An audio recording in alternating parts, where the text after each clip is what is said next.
Masechet Sanhedrin, traité Sanhedrin, Daf Lamed Vav. Nous sommes à la feuille 35, 2 lignes avant la fin. Rava dit, Ihachi, si effectivement, toi, Abaye, tu utilises cet argument a fortiori pour dire que lorsque un prêtre offre un sacrifice public, ce service repousse l'obligation de le prendre pour le tuer dans le cas où c'est un assassin. À ce moment-là,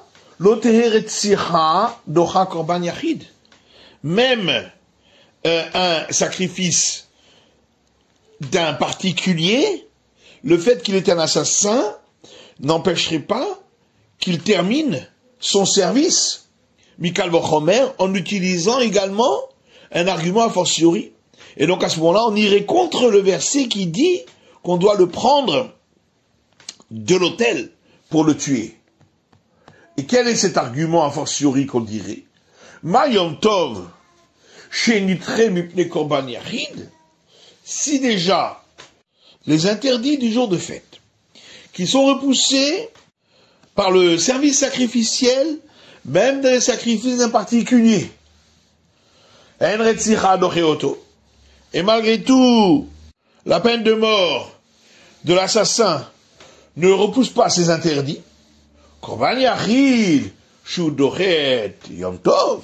Alors le service sacrificiel du sacrifice d'un particulier qui repousse les interdits du jour de fête, Enodin Shloter Etzicha Dochaoto. N'est-ce pas à plus forte raison que l'obligation de tuer l'assassin ne repoussera pas ce service sacrificiel? Et Rava lui-même poursuit en disant, Hanicha.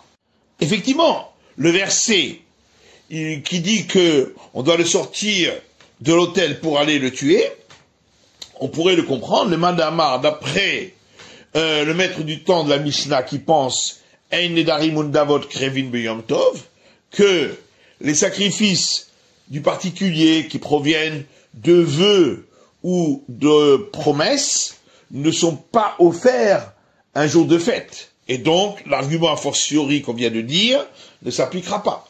Et là, par contre, d'après celui qui dit que les vœux et les offrandes du particulier sont offerts même un jour de fête, Maïka le Memar. Alors, comment va-t-on répondre à cette question? Voilà que si on utilise un argument a fortiori, le verset n'est plus applicable du tout. Et là, Rava, c'est pourquoi Rava dit, la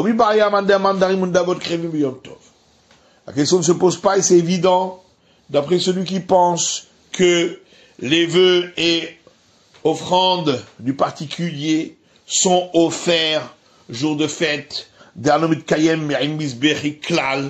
et donc c'est évident qu'on n'utilisera pas un argument a fortiori pour dire que le service sacrificiel repousse l'obligation de tuer l'assassin, parce que sinon on ne comprendrait pas le verset qui dit « De mon autel, tu le sortiras pour le tuer ». Et là, afilou, les mandats mandarimundavoten krevin beyom tov. Mais en vérité, même d'après celui qui dit que les vœux et les offrandes du particulier ne sont pas offerts un jour de fête, malgré tout, voilà que le verset dit, de mon autel, tu le sortiras pour le tuer. Mon autel qui est spécifique à moi. Et quel est le sacrifice spécifique au service divin? Tamid, c'est le sacrifice quotidien. Et la Torah a bien dit, de mon autel, tu le sortiras pour le tuer. Et donc, même lorsqu'il fait un service sacrificiel public, on doit le prendre pour le tuer. Dinéma monot, à tout le monde va tarot bechoulé. La Mishnah disait, des jugements pour des problèmes d'argent ou concernant les éléments impurs ou les éléments purs, etc. On commence le jugement par le plus grand des juges. Amar Rav dit Ana avaï beminyana de Berebi. Moi, j'étais parmi ceux qui étaient comptés dans le tribunal de Rébi, et on commençait par moi pour dire mon avis au départ, bien que j'étais pas le plus grand. Et la Gemara demande, mais pourtant, la Mishnah dit bien qu'on commence par le plus grand. Rabba, fils de Rava, dit, Veitema Rabbi Hillel bere de Rabbi Velas, et certains disent Rabbi Hillel, fils de Rabbi Velas. Shani minyana de Rébi, c'est différent pour ceux qui étaient comptés dans le tribunal de Rébi. De kulu minyanaihu minatzad agmetrale, car tous les comptes des différents avis ont commencé toujours par celui qui était sur le côté, c'est-à-dire le moins grand, pour ne pas commencer par Rébi, qui par modestie ne voulait pas qu'on commence par lui. Vama Rabba bere de Rava. Et Rabba fils de Rava dit, Veitema Rabbi Hillel bere de Ravales. Et certains disent Rabbi Hillel fils de Ravales. Mimot Moshe ve'ad Rébi. Depuis le temps de Moïse jusqu'au temps de Rébi, l'omatzinu Torah ugdula makom echad, on n'a jamais trouvé la Torah et le pouvoir entre les mains d'un seul homme. Vélo, est-ce que on n'a pas trouvé, à part Moïse et Rébi, avec Yeshua? Voilà que il y a donc eu Josué, et l'Agma répond, Hava El-Hazar. Il y avait en son temps El-Hazar, qui avait la Torah autant que lui. Ve'ava Pinchas, mais il y avait quand même Pinchas qui avait les deux. L'Agma dit, Havo Zekedim. Il y avait en son temps les juges qui avaient autant de Torah que lui. Ve'ava Shaoul, l'Agma dit, mais il y avait donc le roi Saül, et l'Agma répond, Hava Shmuel. Il y avait en son temps le prophète Samuel, qui était aussi grand en Torah que lui. Va Nafché, oui, mais il est mort du vivant de Saül, donc après il n'y avait plus Samuel. La Gemara répond, Kulo Shene Kamridan. On cherche quelqu'un qui avait les deux, Torah et pouvoir, pendant toute la durée de sa fonction. Va David, pourtant il y avait le roi David. La dit Hava Ira Ayairi. Il y avait en son temps Ira Ayairi, qui était aussi grand que lui en Torah. Va Nafché, pourtant il est mort du vivant de David. Et la Gemara répond Kulhu Shene Kamridan. Nous parlons de quelqu'un qui avait les deux durant toute la période de sa fonction. La Gemara dit Hava Shelomo. Il y avait pourtant le roi Salomon. Et la Gemara répond Hava Shimei Ben Gera. Il y avait en son temps Shimei Ben Gera qui était aussi grand que lui en Torah. Va Katle. Mais voilà que le roi Salomon a tué Shimei Ben Gera. La Gemara répond Kulhu Shene Kamridan. Nous cherchons quelqu'un qui avait les deux durant toute la période de sa fonction. Ava Hiskia, et voilà pourtant il y avait le roi Hiskia, Ézéchias. Et l'Agma répond Ava Shevna, il y avait en son temps Shevna qui était aussi grand que lui en Torah. Ve'aitil, et voilà que Shevna est mort durant la vie de Hiskia. Et l'Agma répond Kulhu Shene Kamridan. Nous cherchons quelqu'un qui avait les deux durant toute la période de ses fonctions. Ve'ava Ezra, pourtant il y avait Ezra. Et l'Agma répond Ava Nechemia ben Chakalia, il y avait en son temps Nechemia fils de Chakalia, qui avait plus de pouvoir que Ezra. Amarava de Barava, Avani Omer, Mimot Rebi, Adravashi, Lomatzil Torah Ugdula Makom Echad. Et Ravada Barava dit, moi aussi je peux rajouter que depuis la période de Rebi jusqu'à celle de Ravashi, on n'a pas trouvé un homme qui avait les deux, Torah et pouvoir, en même temps. Vélo, et l'Agma demande est-ce qu'il n'y avait pas quelqu'un d'autre du temps de Ravashi? Ve'ava Una bar Natan, pourtant il y avait Una, fils de Nathan. Et la Gemara répond, Una bar Natan, mikaf avec Kayif le Ravashi. Una, fils de Nathan, était soumis à Ravashi. On a vu dans la Mishnah que pour les jugements qui peuvent entraîner peine de mort, on commence par le juge qui se trouve sur le côté, donc le moins grand. Maintenant, Anémilé, d'où le sait-on, demande la Gemara. Amaravacha bar papa, Rafacha, fils de papa, dit Amarcha, le verset dit Lotane al rive. Or, le mot rive est écrit sans yud, donc on explique Lotane al rav. Tu ne donneras pas d'avis à l'encontre du maître. Et c'est pourquoi on commence par le moins grand, pour que il puisse donner son avis et ne soit pas gêné par l'avis qui a déjà été donné par son maître. Rabba Baba Chana Amar Rabbi Yochanan, Rabbi Yochanan dit au nom de Rabbi Yochanan, Mehacha, on l'apprend du verset suivant, Vayomer David la Nashav, David dit à ses hommes, Higrou Ishet Harbo, saignez-vous chacun de son épée pour juger Naval qui s'était rebellé contre le roi et pour le condamner à mort, Vayargeru Ishet Harbo, et ainsi se sont saints chacun de son épée, Vayargor Gam David et Harbo, et David également s'est saint de son épée, ce qui montre bien que c'est lui qui a parlé en dernier, parce qu'on commence par le moins grand.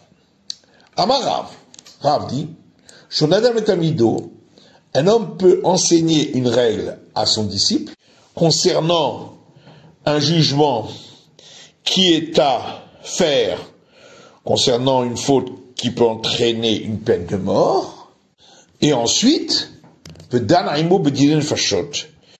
ils peuvent tous deux participer au jugement et être considérés comme deux voix, alors qu'ils donneront le même avis. Mais Tivé, la Gemara objecte, à partir d'une braïta qui dit à Taharot ve à Tumot, lorsqu'il s'agit de légiférer concernant des biens purs ou impurs. À Avuvno, un père et un fils, Harav Talmido, un maître et son disciple, Monin Lahem Shnaim, peuvent être considérés comme deux voix, puisqu'il ne s'agit pas d'un jugement sur des personnes. Dîner Mamonot, mais lorsqu'on juge sur une affaire d'argent, veut dîner Nefashot, ou sur une affaire qui peut conduire à une peine de mort, veut dîner Makot, ou une affaire qui peut conduire à flagellation, Kidusha Hodesh, ou lorsqu'on juge pour la sanctification du mois, Veribur Hashana, ou pour rendre une année embolismique, Avuvno, le père et son fils, Harav et Talmido, le maître et son disciple, En Monim Lahem et la Echad, ne sont considérés que comme une voix, puisqu'il s'agit de règles qui doivent être tranchées par un tribunal et pour lesquelles il ne peut pas être considéré comme deux. Et là-dessus, la Gemara répond qu'Ikama Rav, lorsque Rav a parlé, Kegon Rav Kahana et Rav Assi, c'est par exemple, dans le cas de Rav Kahana et Rav Assi, de l'Gimre de Rav Avutsiche, qui avait besoin des enseignements de Rav, mais n'avaient pas besoin d'une logique de Rav, ils savaient eux-mêmes déterminer à quoi ressemblent les enseignements qu'ils avaient appris. C'est pourquoi ils sont considérés comme une voie en soi. Amar Rabbi Abaou dit, Asarat varim yesh ben dine mamonot et dine fashot. Il y a 10 différences dans les règles entre les jugements concernant des affaires d'argent ou concernant des affaires qui peuvent aboutir à peine de mort. Vekulan, et toutes ces règles qui s'appliquent à des affaires de condamnation à mort, ne s'appliquent pas pour le jugement d'un taureau qu'on doit lapider parce qu'il a encore né un homme, sauf le fait que ça doit être jugé devant un tribunal de 23 juges. Et d'où sait-on cela? Papa dit, parce que le verset dit dans l'Exode, tu ne feras pas pencher le jugement de ton indigent dans son procès. Et de là on apprend qu'on ne peut pas trancher sur une majorité d'un juge de plus pour ce qui a trait à des affaires qui peuvent conduire à peine de mort. Mais ça s'applique seulement à Mishpat et Vioncha, au procès de ton indigent, c'est-à-dire de celui qui risque de recevoir la peine de mort. Iatamate, c'est pour lui qu'on dit qu'on ne doit pas le condamner par un juge de plus. Avalatamate, Mishpat et Shoraniskal. Mais lorsqu'il s'agit du jugement du taureau qui doit être lapidé, tu peux faire pencher le jugement avec la majorité d'un juge de plus. Et donc, de là on apprend que pour toutes les autres règles également qui concernent les jugements de peine de mort, elles ne s'appliquent pas pour le cas du taureau qui doit être lapidé. La Gemara s'étonne sur cet enseignement de Rabbi Avaou en disant à Sarah, est-ce qu'il y a bien 10 règles là-dessus? Hatish Avu. Pourtant dans la Mishnah on n'a trouvé que 9. Et la Gemara elle-même explique sa question à Sarah Ketane. Effectivement, dans la Mishnah, on trouve 10 règles. Seulement, il n'y a que 9 distinguos à faire avec les jugements d'argent. Mishum de Enakol Kesherin, parce que quand la Mishnah dit que pas tous ne sont aptes à juger pour les jugements de peine de mort, et lorsque la Mishnah dit qu'il faut 23 juges, Chadahi. En réalité, c'est la même règle. Car étant donné qu'il faut 23 juges, donc un Sanhédrin, c'est pourquoi certaines personnes qui ont une inaptitude généalogique ne peuvent pas juger. Et donc, en fin de compte, pourquoi Rabbi Avaou a-t-il parlé de 10 règles? La Gemara dit Aïka Chariti. Parce qu'il y a effectivement encore une 10e règle qu'on trouve dans une braïta de Tanya, car il est enseigné dans une braïta. En Moshivin Besanhedrin, on ne peut faire siéger comme juge dans un Sanhédrin qui juge des affaires de peine de mort, Zaken, ni une personne âgée, Vesaris, ou une personne qui ne peut avoir d'enfant, ou Mishain Lobanim, une personne qui n'a pas d'enfant, parce que, étant donné qu'ils ne sentent pas la souffrance d'élever des enfants, il leur manque de la miséricorde dans le cœur. Rabbi Mosif Af Arzari, Rabbi rajoute qu'également, celui qui est cruel, lui non plus ne peut pas siéger. Par contre, c'est exactement l'inverse pour juger celui qui a incité d'autres à pratiquer l'idolâtrie, car pour lui, on prend justement des juges comme cela.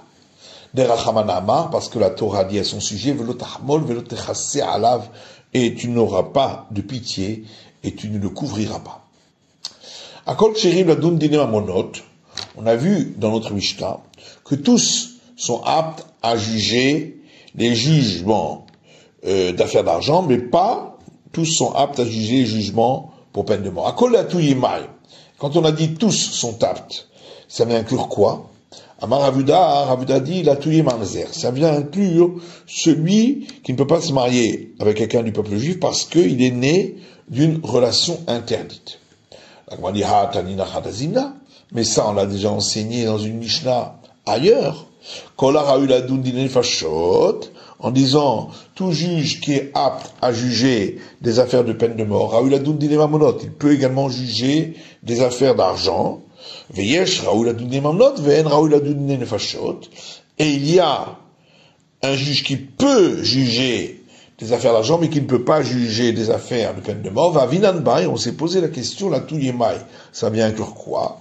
Va maravuda, et Ravuda dit, la touyemamzer, ça vient inclure celui qui est inapte à se marier avec une personne du peuple juif à cause qu'il est né d'une relation interdite.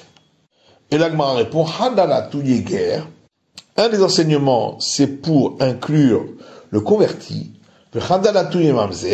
et l'autre pour inclure celui qui effectivement est né de relations interdites, qui ne peut pas se marier avec quelqu'un du peuple juif. Dans les deux cas, ils sont aptes à juger pour les jugements d'argent, mais pas pour les jugements de peine de mort. Utsicha, et on avait besoin d'inclure les deux.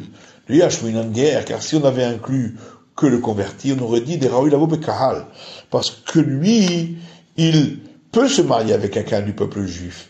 C'est pourquoi il peut juger les affaires d'argent. Mais celui qui est inapte à cause d'être né de relations interdites, qui lui ne peut pas se marier avec quelqu'un du peuple juif, et malo, j'aurais pu croire qu'il ne peut pas juger les affaires d'argent. Et si on m'avait enseigné justement celui-là qui est inapte, car né de relations interdites, on aurait dit des Bamitipa Keshera, parce que il est né d'une goutte de semence qui provient du peuple juif. Avec guerre de l'Obamitipa Keshera, mais le converti qui ne vient pas d'une goutte de semence qui vient du peuple juif.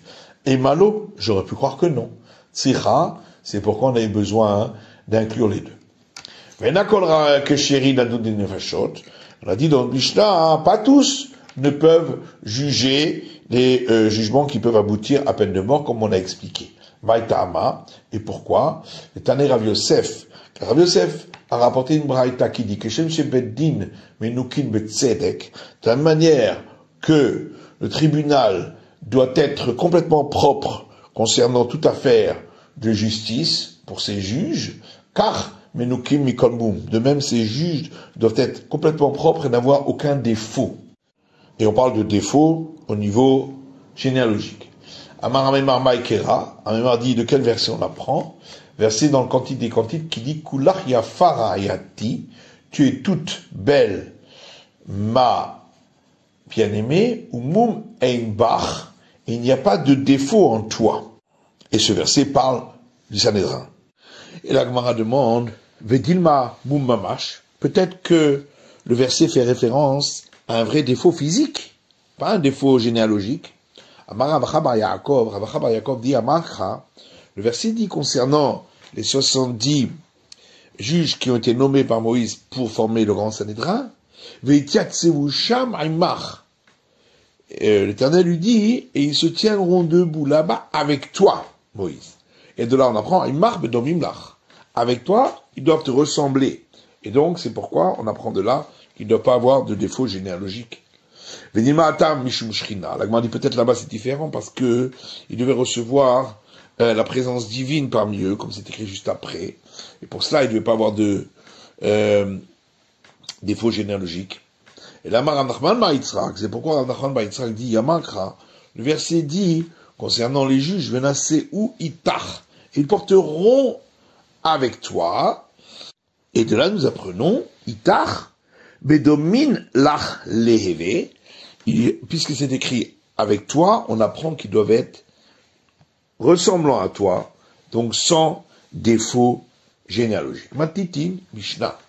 Sanhedrin, le grand Sanhédrin de 71 juges, également celui de 23, Aitak Hatsi Goren Agula.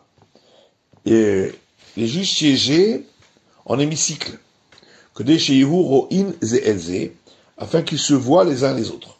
Ou je Sofria Dayanin, Omdi Nifnehen. Et deux scribes des juges se tenaient debout devant eux, Chan miyamin ve Chan mismol, un à droite et un à gauche, vekotvin, ils écrivaient divrei mechayvim ve divrei mezakin, les paroles de ceux qui condamnent et les paroles de ceux qui acquittent. Rabbi Yehuda Omer, Rabbi Yehuda dit, shlosha, il y avait trois scribes, Rakotev divrei mezakin, un pour écrire les paroles de ceux qui acquittent.